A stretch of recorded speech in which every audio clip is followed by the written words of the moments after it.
भाई, मेरा भाई। भाई सर, यू मीन सगा भाई? हाँ, सगा।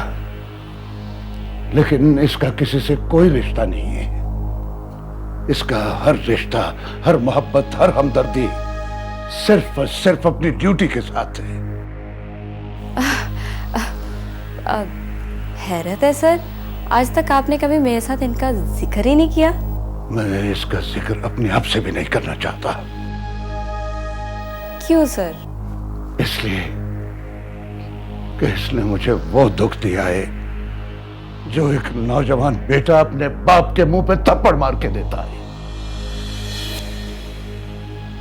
मैंने इसे बड़े लाड प्यार से पाला, बिल्कुल उसी तरह जिस तरह मैं शानी को पाल रहा हूं। इसे पाला, पढ़ाया, लिखाया, इसकी मर्जी की नौकरी लगवाई। इसके बावजूद कि मैं इसे अपने कारोबार में शामिल करना चाहता था, मैंने रोका नहीं इसको नौकरी से।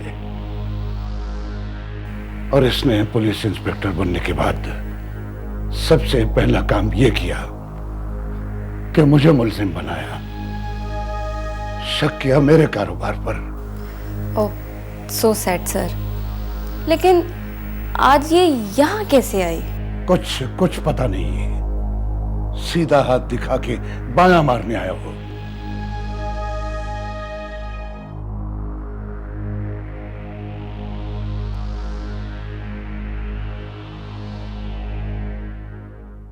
तो इसका मतलब है कि आंटी राजी हो चुकी हैं और अंकल राजी नहीं है?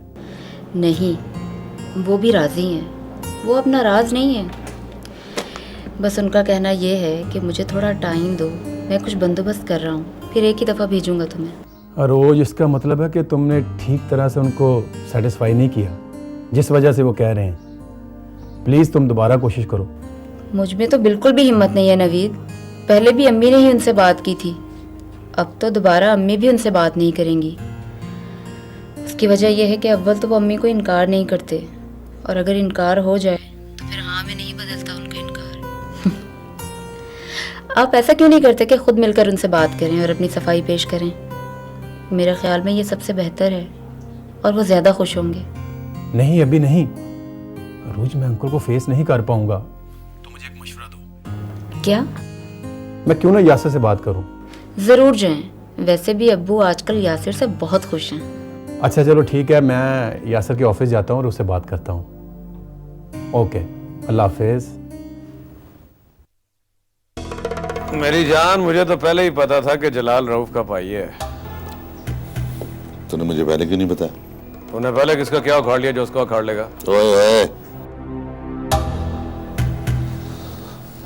देख रेश, तू मुझे अब इस कारोबार से अलग कर दे, वरना तेरे लिए, दूसरों के लिए देखेगा मैं पकड़ा गया ना, तो हम सबके लिए बहुत बुरा होगा।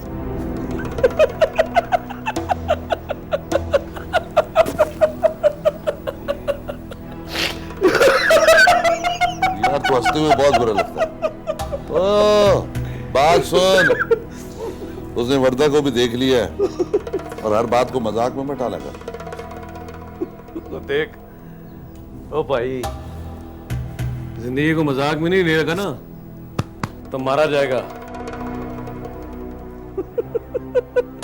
ओए ओए ओए ओए, मुझे माफी रख। हाँ देख रईस, मैं तेरी तरह अकेला नहीं हूं। मेरा घर है, बीवी है, बच्चे हैं।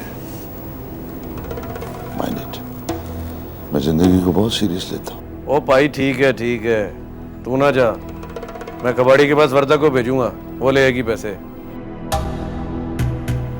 और तूने ये सीरियस वाली कौन सी बात की? अब मेरा फलसफा सुन। ओ भाई, जिंदगी को इतना सीरियस ना ले, कोने में ले जा के मारेगी तुझे, समझ लगी? नहीं लगी?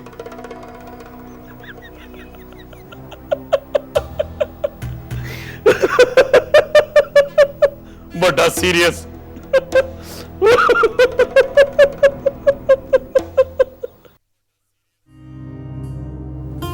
क्या बात है अबू? परेशान से लग रहे हैं। आपकी वजह से सारे ही चुप चुप से हैं। कोई ठीक तरह से खाना खा ही नहीं रहा। क्या बात है? बेटा अगर मैं चुप हूँ तो तुम तो कोई बात करो ना। तुम लोग खाना खाओ सुकून से। मेरी तो नौकरी ऐसी है, किसी ना किसी मसले में उलझा ही रहता हूँ। अब्बू खैरियत है? अपनी फैमिली से शेयर नहीं करेंगे? नहीं बेटा, ऐसा कोई कॉन्फिडेंशियल भी नहीं है। मेरा ख्याल है मैं इससे पहले भी इसका जिक्र कर चुका हूँ आप लोगों से। एक इंस्पेक्टर है, इंस्पेक्टर नवाज, बड़ा खतरनाक शख्स है वो। अगवा बराए तावान का एक गिरोह है जिसकी सरपरस्ती का शुबा है हमें उस पर। अच्छा जी, भी इत्तेफाक हुआ, मैं उसका ताकुब कर रहा था। ताकुब करते करते जब मैंने उसे देखा कि वो रऊफ भाई के ऑफिस में चला गया, ये मेरे लिए एक अच्छा इशारा नहीं था। अबू ताया अब्बू का इतना फैला हुआ बिजनेस है, उनका कोई क्लाइंट भी तो हो सकता है ना ये इंस्पेक्टर। अल्लाह करे ऐसा ही हो।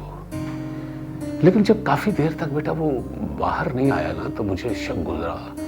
फिर मजबूरन मुझे रऊफ भाई के ऑफिस में जाना पड़ा और ना चाहते हुए भी मैं रऊफ भाई से मिला। आपको अपने ऑफिस में देखकर रऊफ भाई खुश तो नहीं हुए होंगे? आपसे अच्छी तरह बात तो की ना उन्होंने? रऊफ भाई का क्या पूछती हो नाज़रा? जब रऊफ भाई को मैंने उस शख्स के बारे में बताया कि ये अगवा बराए तावान की वारदातों में मुलव्वस एक गिरोह की सरपरस्ती कर रहा है और हमें शुबा है उस पर, तो रऊफ भाई उल्टा मुझ पर ही बरस पड़े, नाराज हो गए। पता नहीं क्या कुछ मुझे कहना शुरू कर दिया और मैंने उन्हें समझाया भी कि ये शख्स, और उन्होंने मेरी एक नहीं सुनी। मुझे कहने लगे कि पहले तुम मुझे लैंड माफिया और अब इस गिरोह के साथ मेरा नाता जोड़ना चाहते हो। अब कौन समझाए उन्हें? दौलत की ऐसी पट्टी बंधी हुई है उनकी आंखों पर, कुछ नजर नहीं आ रहा, ना रिश्ते नजर आ रहे हैं, ना कोई अजीज नजर आ रहा है उन्हें। कुछ समझ में नहीं आता। पता नहीं क्यों भूल गए हैं कि यही दौलत कल को उनकी दुश्मन भी बन सकती है। सही कहते हैं आप। दौलत से जिंदगी में सुकून नहीं आता, बल्कि गलत तरीके से कमाए हुए पैसे से आपकी जिंदगी से सुकून निकल जाता है। इससे भी ज्यादा एक और बात है नाज़रा, जिससे मेरा ज़हन अजीब तरह से खटका। वो है शानी का दुबई ना जाना। याद है रोज, इस मसले की तरफ तुमने तवज्जो दिलाई थी कि ये कैसे मुमकिन है कि ताया अबू शानी को दुबई भेज दे। ओफो अबू, आप क्यों परेशान होते हैं? उन लोगों के पास वसाइल हैं, तो इसलिए वो लोग प्रोग्राम्स बना भी सकते हैं और ख़त्म भी कर सकते हैं। नहीं देखो बेटा, शानी मुझे आप लोगों की तरह ही अजीज है, लेकिन मेरी समझ से बाहर है कि उसके इर्द गिर्द ये जो बॉडीगार्ड्स हैं और इस तरह का, तो इस उम्र में ये मतलब अच्छा नहीं लगता। ये अच्छा साइन नहीं है। सोचने की बात है अब्बू, शानी एक स्टूडेंट लाइफ में है और एक स्टूडेंट को क्या ज़रूरत है बॉडीगार्ड रखने की? फैमिली बैकग्राउंड भी कोई ऐसा नहीं कि किसी से कोई दुश्मनी हो। अब्बू परेशान है यासिर, इस वक्त हमें कोई और बात करनी चाहिए। समझ गया, ठीक है।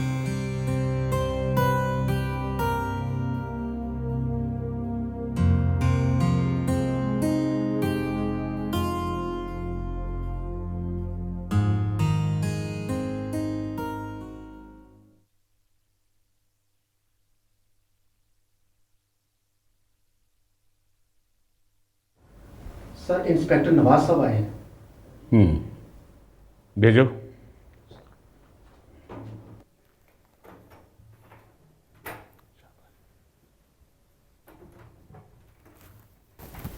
सर मैं अंदर आ सकता हूँ? अस्सलाम वालेकुम। वालेकुम अस्सलाम। कैसे हैं आप जलाल साहब? ये हुआ ना तरीका, बैठे। Thank you. नासिब, कल आप रऊफ बिल्डर्स के ऑफिस में अपने दोस्त के फ्लैट की बुकिंग के लिए गए थे। ओह, ये तो कल बता दिया था आपको जलाल साहब। जी बिल्कुल बता दिया था, लेकिन आज आपको सिर्फ इसलिए जहमत दी गई है कि जिस लिए आपने वो बुकिंग करवाई थी उसकी एक वाइफ दरकार है मुझे। किस नाम से बुकिंग करवाई गई है? वो बुकिंग करवाई नहीं है, अभी तो सिर्फ इन्फॉर्मेशन लिया गया था। Oh good. ना साहब, इन्फॉर्मेशन तो आपको नीचे इन्फॉर्मेशन काउंटर से भी मिल सकती थी, फिर आपने इतनी सीढ़ियां चढ़ने की जहमत क्यों न बना की और आप पहुंच गए रऊफ बिल्डर्स के मालिक की सेक्रेटरी के पास सिर्फ इंफॉर्मेशन लेने के लिए। सही वाला 100 का 200 तो सिर्फ